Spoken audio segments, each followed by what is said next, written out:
cordial bienvenida a una rueda de prensa más por parte de la Secretaría de Salud y la Secretaría de Educación para hablar al respecto del comportamiento de la pandemia por COVID-19 aquí en la entidad y cómo se ha dado este retorno de manera presencial a las aulas en las últimas semanas. La titular de ambas o las titulares de ambas dependencias, Alma Rosa Marroquín Escamilla y Sofía Leticia Morales Garza, estarán encabezando esta rueda de prensa. Queda con ustedes la titular de salud, Alma Rosa Marroquín Escamilla. Muy buenos días, tengan todas y todos. Iniciaremos el día de hoy con la presentación y actualización de los datos de COVID-19, así como del regreso a las actividades escolares por la doctora Sofía Leticia. Daré yo inicio a la actualización del tema de COVID al 1 de marzo, hablando un poco del panorama nacional e internacional, los casos, la ocupación hospitalaria, las defunciones, los puntos y avances de vacunación y nuestra estrategia de vacunación transfronteriza. Y como podemos ver en esta gráfica, pues la situación mundial, es evidente que el descenso de esta cuarta ola pues es prácticamente constante, y en Estados Unidos el descenso pues ya más o menos está a niveles previos al inicio de esta cuarta ola. En Texas también el número de casos ya está muy cercano a los que se presentaban previo al inicio, y en México pues el descenso sigue constante y de forma importante se observa la baja. En Nuevo León pues afortunadamente el panorama es muy alentador con esta disminución permanente y constante en los casos. El día de ayer cerramos con 79 casos nuevos, una de las cifras pues más bajas también, remontándonos a los días previos a la cuarta ola con niveles muy bajos, tanto en casos como en hospitalizaciones, y veremos cómo la comparativa con otros países. Hoy estamos en nuestro día número 63, y Sudáfrica, que fue el primer país en el que se presentó esta variante Omicron, en el día 63 pues el comportamiento ya fue prácticamente plano y constante, aun cuando se hablaba de algunas subvariantes de Omicron y de aperturas y demás, pues no hubo un cambio significativo en este país. En el caso del Reino Unido, en su día 63, pues continúa la baja, aun cuando también hay una liberación de aforos y de ciertas restricciones, regreso a actividades escolares, etcétera. También el comportamiento sigue a la baja. Y en el país, en Italia, ellos también están en su día número 71, siguen en descenso.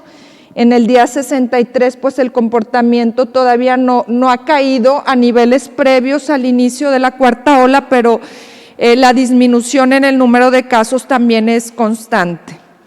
Y pues la gráfica de Nuevo León se ve pues es muy evidente, donde tuvimos el inicio el 28 de diciembre, el pico el 20 de enero, y luego la caída que ha sido constante, ¿verdad? Estamos el día 61, que fue el domingo, que declaramos el término de esta cuarta ola, no el término de la pandemia, porque esta es una declaratoria internacional, sino que la circulación del virus es más baja en nuestra población. Y aquí podemos observar los casos desde el inicio, desde el 28 de diciembre hasta el día de hoy, y cómo este descenso fue marcado la primera semana de febrero, y aquí la segunda semana de febrero, el día 14 que reiniciamos con actividades escolares, no tuvo un impacto en el número de casos, los cuales siguieron disminuyendo, y 2 semanas después, que fue el domingo, pues presentamos esta liberación de los aforos y una pues capacidad de recibir a personas en espacios abiertos, cerrados, en todos los giros del 100%. Entonces, vamos a ver ahora cuál es el impacto de este comportamiento de la movilidad tan importante que ya vemos en nuestra ciudad, derivado que el regreso a clases 15 días después no mostró un impacto ni en los casos ni en las hospitalizaciones, como lo podemos constatar en este gráfico. Vemos una disminución significativa respecto de nuestro punto más alto, que fue el 20 de enero, ahora sí de un 99%. Hay que recordar que hay variaciones individuales, pero el día más alto de hace 2 semanas, que fue el 16 de febrero, se presentaron 913 casos.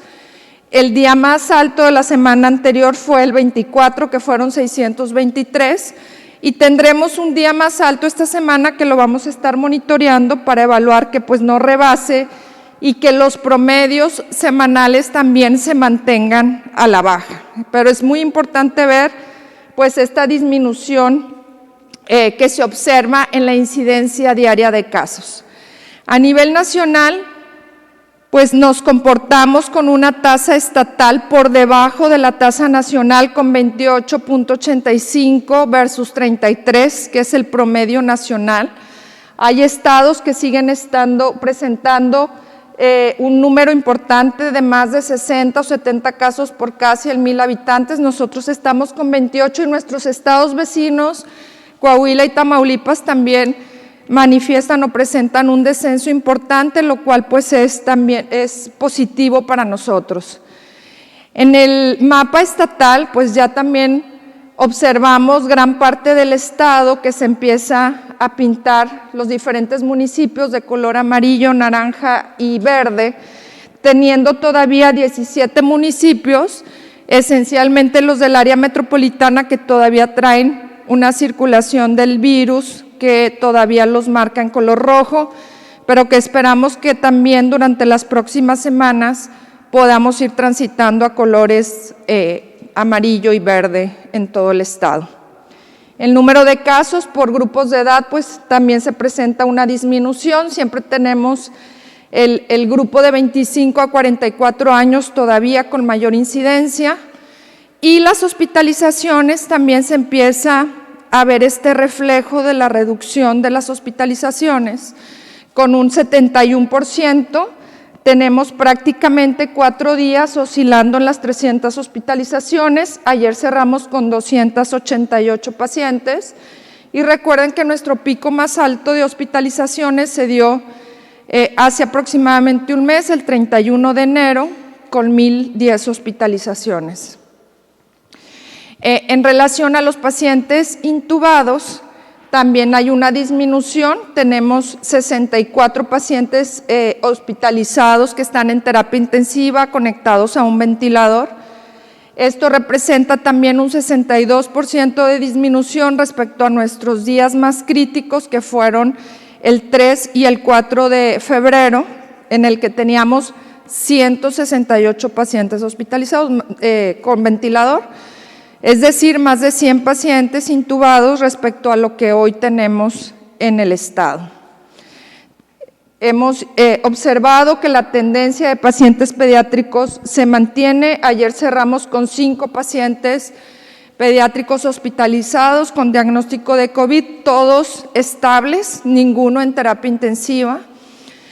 Y pues las embarazadas, el comportamiento después prácticamente a partir de la primera semana de febrero, pues hemos tenido aquí un pico de 2 pacientes, luego todas estables, pero seguimos insistiendo en la vacunación a las mujeres embarazadas como una estrategia importante de prevención, de protección y de cuidado tanto para ellas como para sus bebés. Nuestra ocupación hospitalaria sigue a la baja, tenemos un 12% de ocupación general, con un 13% de ocupación de camas de terapia intensiva y un 12% en camas de hospitalización de pacientes no graves, esto de todo el estado, instituciones públicas y privadas. Como les decía, estamos ya trabajando en la reconversión acelerada para la atención de pacientes no COVID, que también representa un rezago en la programación de cirugías, en las consultas, etcétera. Por eso hacemos hoy un llamado a toda la población a no tener miedo de ir a los hospitales, hacerlo con la protección adecuada, pero sí asistir y acudir a nuestras citas de control para cualquiera de nuestras otras comorbilidades en caso de que las presentemos.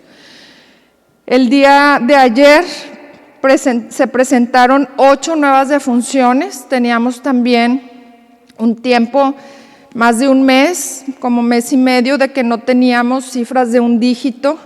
Entonces ayer cerramos con 8 nuevas defunciones, todavía se siguen presentando y es un tema que hemos comentado que es el último indicador que vamos a ver que desciende, pero que pues afortunadamente no tenemos defunciones en pacientes pediátricos. Hasta la fecha, en toda esta cuarta ola, hemos visto que el comportamiento y el riesgo que se ha presentado en los menores ha sido de infecciones que se han podido controlar. Nuestros avances de vacunación también nos permiten tener esta capacidad hoy de decir que vamos con el 100% de los aforos, y es porque estamos a través de las 2 estrategias de vacunación que tenemos, tanto la estrategia nacional a través de la Brigada Correcaminos, se han logrado aplicar 8.769.892 dosis, y a través de la vacunación transfronteriza 187.900 dosis, con más de 100.000 dosis aplicadas a menores a través de esta estrategia de vacunación transfronteriza. Estamos muy contentos y esperamos seguir avanzando en la protección de todos nuestros niños y niñas de Nuevo León. Recordarles que la vacunación sigue, que es la estrategia más importante para poder evitar una quinta ola o un repunte. Estamos ya hoy contentos porque regresamos a la escuela, porque tenemos aforos al 100%, pero hay que seguir manifestando, cuidando bajo todas las estrategias que tenemos disponibles. La más importante es la estrategia de vacunación. Tenemos puntos en todo el estado y ya podemos aplicarnos primeras, segundas y terceras dosis, la que nos corresponda. Entonces, para todos los mayores de 18 años ya tenemos este refuerzo de terceras dosis. Hay que buscar los módulos que estén más cercanos a nuestro domicilio. Vamos a contar con un módulo en Santa Catarina del día 1 al día 7 de marzo, en el Carmen del día 2 al día 4 de marzo, en Apodaca del 4 a 6 de marzo, y los módulos permanentes que se encuentran en el Hospital Universitario, en la Clínica Nova y en la UNEM Pediátrica. Especialmente en la UNEM Pediátrica, recordarles que tenemos el punto de vacunación para mujeres embarazadas. Siempre llevar el comprobante de refuerzo lleno e impreso. Y para las embarazadas hay que hacer una cita de lunes a viernes, se les estará atendiendo de 8 a 16 horas. Recordarles que la vacunación hoy por hoy es la estrategia más importante porque nos protege hasta 16 veces de hospitalizarnos por COVID-19 y además el riesgo de muerte es de 41 veces mayor en personas que no han recibido la vacuna, si la correlacionamos con las personas que incluso ya tienen el refuerzo. Entonces, el riesgo de morir se presenta de esta manera 41 veces más alto en personas que no tienen ninguna dosis, y este es el riesgo de morir en personas que tienen ya las 3 dosis. Por eso ahorita para nosotros es muy importante avanzar en esas terceras dosis, porque en Nuevo León tenemos un 91% de avance en primeras, muy bueno, un 84% de avance en segundas, en el que todavía nos falta avanzar un poquito para llegar a este 90%, pero todavía tenemos un 32%, que es una cifra baja de cobertura de terceras dosis. Entonces vamos a estar trabajando por incrementar este número, porque esta dosis de refuerzo es la que hoy nos garantiza la disminución de las hospitalizaciones, de las defunciones, y la que nos va a permitir que podamos seguir transitando con este aforo libre, ir quitando poco a poco las restricciones que todavía tenemos. Recordarles que las vacunas son seguras, son eficaces y por eso la recomendación de que estemos protegidos y que protejamos a los que nos rodean. Y seguimos también con la estrategia de protección a nuestros menores a través de la vacunación por la ruta Colombia. Continúan personas llegando sin cita y queremos nuevamente hacerles un llamado a que exclusivamente las personas que tienen una cita confirmada puedan asistir, que no se lleven ni al hermanito, ni al sobrino, ni a nadie que no haya sido registrado y confirmado. Es importante que las personas que acudieron sin cita la primera dosis se estén registrando en este portal que es vacunasnl.mx/segunda cita. Personas que no tuvieron un primer registro tendrán que entrar a esta página, registrarse y esperar a que nosotros le enviemos el correo de confirmación con la fecha y la hora de segunda cita. Se las vamos a aplicar y los vamos a programar en la medida en cómo tengamos el acceso a la vacuna por parte de las autoridades de Texas. Se está haciendo de forma constante. Todos los días siguen transitando alrededor de 45 hasta 50 autobuses a la frontera, 20 a través de la ruta Colombia y entre 25 y 30 para las rutas de Laredo y McAllen. Estamos muy contentos de que de lunes a viernes vayan estos convoys y transiten con nuestros niños del estado y estamos avanzando de forma rápida, así es de que les pedimos un poco de paciencia a las personas que acudieron sin cita porque les vamos a estar confirmando a la brevedad. Finalmente, decirles que aunque terminó esta cuarta ola y que ya llevamos prácticamente 3 semanas en que no ha habido un repunte en el número de casos, necesitamos entender que el virus aún está presente con nosotros, la pandemia no termina, por lo tanto, el continuar con las estrategias de prevención es lo que nos va a permitir continuar con esta movilidad y, como les decía, el aprender a vivir y a convivir con este virus. De tal manera que la vacunación, el uso del cubrebocas, la ventilación adecuada en nuestros domicilios, en nuestros espacios cerrados, en nuestros salones de clases y la higiene de mano van a ser nuestras 4 estrategias más importantes en las que estaremos enfocándonos e insistiendo para que todos seamos conscientes, nos cuidemos y cuidemos a los que nos rodean. Con esto termino, cedo la palabra a la doctora Sofía Leticia Morales. Muchísimas gracias.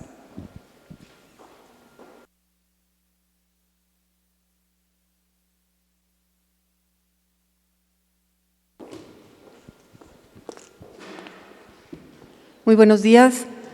Antes de que pongan la presentación, sí quiero decirles que estamos muy orgullosos de todos los padres, madres y tutores que han confiado en la escuela pública y cómo se está incrementando el aforo en las escuelas. Voy a tocar 3 temas: escuelas abiertas, planteles con problemas menores en términos de arreglo de luz y agua, y cómo entendemos la educación inclusiva. En escuelas abiertas, ustedes ven, tenemos 98.12% de las escuelas de Nuevo León abiertas. En alumnos llegamos al 90.08%, en maestros 98.61%. Ustedes van a ver aquí que el número de escuelas bajó de 6,088 a 6,013 porque estamos descontando las escuelas que tienen riesgo y que en este momento están cerradas. Aquí lo vemos también cómo ha ido creciendo del 24 al 28. Les recuerdo, el viernes fue consejo técnico, no van los alumnos, y hoy, gracias a este llamado al 100%, tenemos el 98.12, 5,900 niños y niñas en las escuelas. Aquí lo vemos por cada uno de los niveles educativos. ¿Cómo están en primera infancia? El 96.72, en primaria 97.64, en secundaria 95.55 para llegar a este 98.12. Maestros también vemos en cada uno de los niveles que más o menos oscilan al 98%, algunos 98, 99, como es el caso de primaria. En alumnos vemos el 82-95 en primera infancia, 87-87 en primaria y 91-68 en secundaria. Planteles con problemas menores. Aquí tenemos 19 con fugas, cambio y reparación de tuberías, que es responsabilidad nuestra de la Secretaría de Educación, y esperamos en máximo 2 meses que estos 119 estén ya sin esos problemas. No quiere decir que no están abiertas y que no están los alumnos, pero sí quiere decir en algunos casos que está cerrado o uno de los baños o depende de dónde. 26 que falta medidor, agua y drenaje, y lo estamos trabajando con agua y drenaje en Monterrey.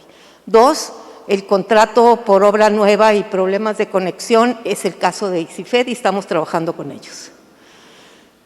El concepto, por ejemplo, el robo y vandalismo, ¿cuál es el tipo de problemas? Tenemos 127, cableado y pastillas, que aquí otra vez un llamado a toda la población a proteger las escuelas como bien común, porque esto es algo que se repite, ese robo de cableado y pastillas. Falta de medidor, que lo tenemos que trabajar con la Comisión Federal de Electricidad, 69, 37 con problemas con transformador y subestaciones, que nos toca a nosotros y estamos trabajando en ello, igual en 2 meses. Falta de contrato por obras nuevas y problemas de conexión con ICIFED. Pasamos ahora a este concepto de educación inclusiva que ha llamado tanto la atención y que es un eje central de la política educativa del Estado. Cuando hablamos de educación inclusiva lo vemos como el derecho a la educación. Y nuestro compromiso es hacer efectivo el derecho de todos los niños y niñas, adolescentes y jóvenes a una educación de calidad, ofreciendo distintas alternativas. Cuando hablamos de educación inclusiva, hablamos de que es una política pública que orienta la transformación del sistema educativo en su conjunto con el propósito de hacer realidad ese derecho. Pero también hablamos de que es una estrategia para la construcción de ambientes escolares más justos, igualitarios, con mejores condiciones de convivencia y con bases sólidas para que se pueda lograr aprender y aprender a convivir. También es un principio de justicia social que trabajamos conjuntamente con la Secretaría, con el Gabinete de Igualdad para todas las personas y con la Secretaría de Igualdad e Inclusión. Es un esfuerzo ético para transformar valores, tradiciones, culturas y prácticas y aprender unos de otros. Si lo vemos aquí gráficamente y ponemos la escuela al centro como elemento para convivir, tenemos la importancia de involucrar a padres y madres y tutores en ese proceso, el acceso y conclusión de las trayectorias formativas, y por eso la importancia de hacer ese seguimiento en el tránsito entre educación inicial, preescolar, primaria, secundaria y media superior. Obviamente los directores y directoras tienen un papel fundamental para la educación inclusiva y los alumnos al involucrarse y aprender unos de otros. Para lograr esa educación inclusiva contamos con lo que se llamaba USAER, y que estamos transformando en unidades de educación especial y educación inclusiva, UDEI. Ese es el servicio educativo especializado en donde un grupo interdisciplinario de maestras de educación indígena, de maestras de educación especial, de psicólogos y trabajadores sociales que apoya un determinado número de escuelas para lograr esta educación inclusiva. Tenemos 406 en preescolar, 1,156 en primaria y 340 en secundaria, un total de 1,902 escuelas que reciben apoyo de 259 UDEIs. ¿Para qué? Para lograr esta educación inclusiva. Obviamente tenemos las UDEIs apoyando a aquellas escuelas donde identificamos un mayor número de alumnos, niñas y niños y jóvenes que enfrentan barreras para el aprendizaje y la participación por su condición o de discapacidad o de migración por provenir de otros países, como en el caso de Haití, o de pueblos indígenas y que todavía están en ese proceso de adquirir el español. Me gustaría empezar a compartir con ustedes la población indígena y migrante que tenemos en el Estado. Aquí ustedes van a ver que aproximadamente 4,700 alumnos indígenas en educación básica que hablan 26 lenguas indígenas y sus variantes. Ustedes van a ver que la mayoría es náhuatl, con 70%, pero también el huasteco, con el 12%, y el zapoteco. Y obviamente todas estas que se mencionan aquí. Es importante porque cuando hablamos de educación inclusiva, hasta ahorita hemos puesto el acento en los niños y niñas haitianos, que obviamente nos comprometemos a apoyar y atender. Pero también es importante reconocer que estos niños y niñas indígenas a lo mejor llegan como migrantes y ya están en algunos de nuestros municipios y requieren una atención de la UDEI y una atención especial para responder a su derecho a la educación. Nada más por mencionar algunos, que obviamente tenemos muchos más alumnos de otros países. Aquí tenemos los países que están más representados en nuestras escuelas. Aquí estamos hablando de 2,500 alumnos migrantes en educación básica. Estos alumnos obviamente provienen de Estados Unidos de América, que son connacionales, que a veces vienen con esa idea de reforzar su español y volver, digamos, a sus hogares en Estados Unidos. Tenemos venezolanos, hondureños, de Corea, de Colombia, El Salvador, Haití y Cuba. Los que requieren un apoyo más cercano, obviamente, en este gráfico son los de Corea y los de Haití, porque requieren también un apoyo desde una visión lingüística y cultural. Y esto lo comparto para que podamos nosotros hacer conciencia de la importancia de la educación inclusiva en el modelo educativo de Nuevo León. Y con esto nada más quiero poner otra vez sobre la mesa la importancia de que para nosotros en Nuevo León la educación es y seguirá siendo una función esencial. Muchas gracias.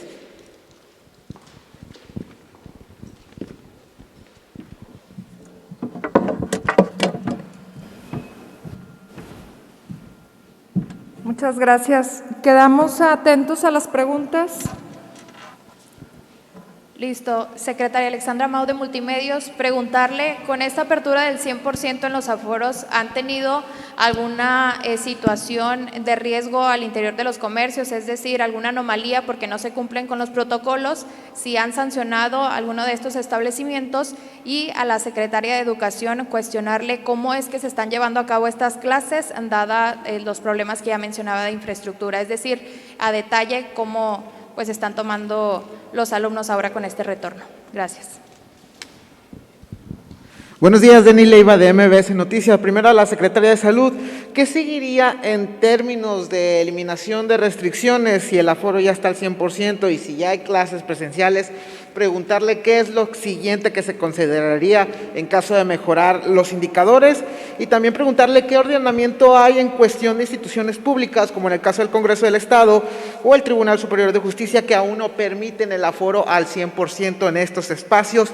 Y a la Secretaria de Educación preguntarle la actualización de los casos COVID en escuelas, dado que la semana pasada había 6, preguntarle en esta semana cómo van esos números. Buenos días, doctora Oneida Tobar de ABC Noticias. Preguntarle primero si la situación actual de la pandemia ya se podría considerar que hay una inmunidad rebaño y si seguirán las visitas de inspección en los diferentes negocios. Y también para la Secretaría de Educación, ¿cuánto se tardarían aproximadamente en resolver pues esta situación de los problemas en las escuelas? Y también en cuanto a los problemas de agua y de luz, ¿cómo está ahí la situación, por favor? Bien. Pues comentarles que sí, bueno, el día de ayer iniciamos con esta estrategia, ¿verdad?, de regreso al 100% a las actividades en los espacios públicos, en los diferentes giros y aforos. Vamos a iniciar con estas supervisiones, más que nada las que estábamos haciendo en relación al uso obligatorio del cubrebocas, a la higiene de manos, a la medición de la temperatura corporal.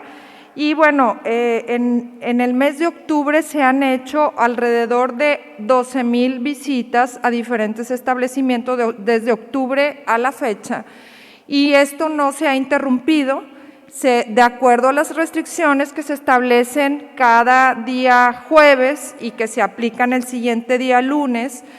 Esto derivado del Comité de Seguridad, de la sesión que se realiza semanalmente y que se presenta y se valida por este comité, y que ya nos permite, desde el punto de vista legal, poder proceder a hacer las inspecciones. Pues sí, se han realizado alrededor de 12,000 visitas, se han realizado sanciones, suspensiones diferentes, y bueno, vamos a continuar con esta vigilancia y supervisión, sobre todo porque aun cuando los aforos, para ellos no hay restricción, todavía continuamos con las recomendaciones que ya les mencionaba, del uso del cubrebocas, de la colocación del gel antibacterial, de la medición de la temperatura. ¿Qué es lo que sigue? Pues eso, ¿verdad? Todavía tenemos estas recomendaciones, y bueno, ya algunos países han liberado en espacios abiertos el uso de cubrebocas, otros en donde hay una muy baja circulación del virus, particularmente la CDC la semana pasada. El día 25 cambió su recomendación en Estados Unidos para que en los estados donde ya se encuentran prácticamente en color amarillo o en color verde, pues pudieran liberar el uso del cubrebocas tanto en espacios abiertos como cerrados. Todavía no hay una liberación total, todavía tenemos circulación del virus. Cada semana nosotros, antes de sesionar con el Comité de Seguridad en Salud, hacemos una reunión con el grupo de expertos, infectólogos, epidemiólogos, directores de hospitales y todos los representantes del sector salud para estar evaluando la tendencia en cuanto a la información que nosotros tenemos, más las publicaciones internacionales, y poder tomar las mejores decisiones para el Estado de Nuevo León. Entonces, dependiendo del comportamiento, nosotros evaluaremos y estaremos presentándoles las siguientes indicaciones o liberaciones de restricciones. En el caso del Congreso, hay representantes del Congreso, especialmente la Comisión de Salud, que se integra en este Comité de Seguridad. Entonces, semanalmente, cuando nosotros presentamos, previo al Nuevo León Informa, esta liberación o estas nuevas restricciones, nosotros lo presentamos a este comité que se integra por representantes del Congreso, de las instituciones públicas, privadas, del IMSS, del IRSSTE, de la universidad, del Consejo, Nuevo León, etcétera. Entonces, todos están representados ahí y ellos validan estas modificaciones antes de que nosotros lo comuniquemos, y por supuesto que se firme y que se valide por las autoridades pertinentes, y esto nos permite posteriormente hacer las visitas desde el punto de vista regulatorio. En este momento, pues la recomendación va a ser exclusivamente las que ya comenté: el uso del cubrebocas, el uso del gel antibacterial y la medición de la temperatura corporal. Seguramente hemos alcanzado diferentes tipos de inmunidad y hay diferentes escenarios que se plantean para el futuro de acuerdo a lo que los expertos señalan, pues derivado ya de 2 años de ola. Finalmente, hemos aprendido a que este virus tiene un alto nivel de ser contagioso y que cada vez las mutaciones le permiten infectar a más número de personas, y que especialmente en esta última ola, al parecer no fue, aun cuando tuvo un alto nivel de contagio, el nivel de severidad y de muerte fue menor en relación a esto. No significa que no nos haya impactado la mortalidad, no significa que no hayamos tenido 2 meses difíciles. Sin embargo, comparativamente a como estuvimos hace 1 año o incluso en julio del año pasado, pues el número de hospitalizaciones y de defunciones no fue comparativamente tan importante como lo fue en las olas previas. Entonces, es posible que si nosotros continuamos avanzando en esta estrategia de vacunación, como ha sucedido con la influenza, este virus pueda tener un comportamiento estacional y que, derivado de lo que ha sucedido en los 2 años, podamos asumir que los meses de julio y los meses de enero pues podamos tener la presencia de este virus, resultado de muchas variables. Una de ellas pudiese ser la movilidad y los viajes internacionales, pero también pues en estos 2 años han sido de forma coincidente los meses en donde más se ha presentado una situación de crisis en el estado de Nuevo León y en el país. Entonces, tenemos que estar muy bien preparados para los próximos meses, particularmente para los meses de verano. Por eso es que tenemos que reforzar nuestra estrategia de vacunación y nuestra cobertura de terceras dosis, que hoy por hoy es lo que está demostrado que nos va a proteger contra el riesgo de hospitalización y muerte. El virus, entre más se transmite de una persona a otra, más posibilidades tiene de mutar.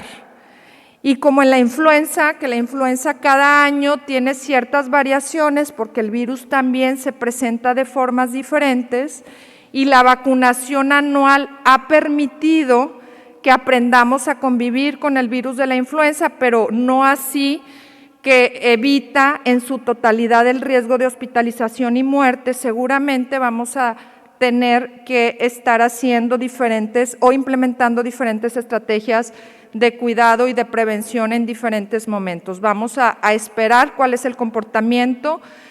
Sabemos que es un virus que es diferente al resto de los virus, que tiene gran capacidad de mutación y por lo tanto es importante no bajar la guardia, seguir con esta campaña masiva de vacunación a nuestros niños, a nuestros adultos y pues seguir insistiendo con todas las personas que hoy tienen acceso a una tercera dosis, que acudan, que no se relajen, que se apliquen la tercera dosis, que las vacunas son seguras, que aun cuando les duela el brazo o presenten cierto malestar durante las siguientes 24 horas, es muy importante que estemos protegidos para evitar nuevas crisis en lo futuro.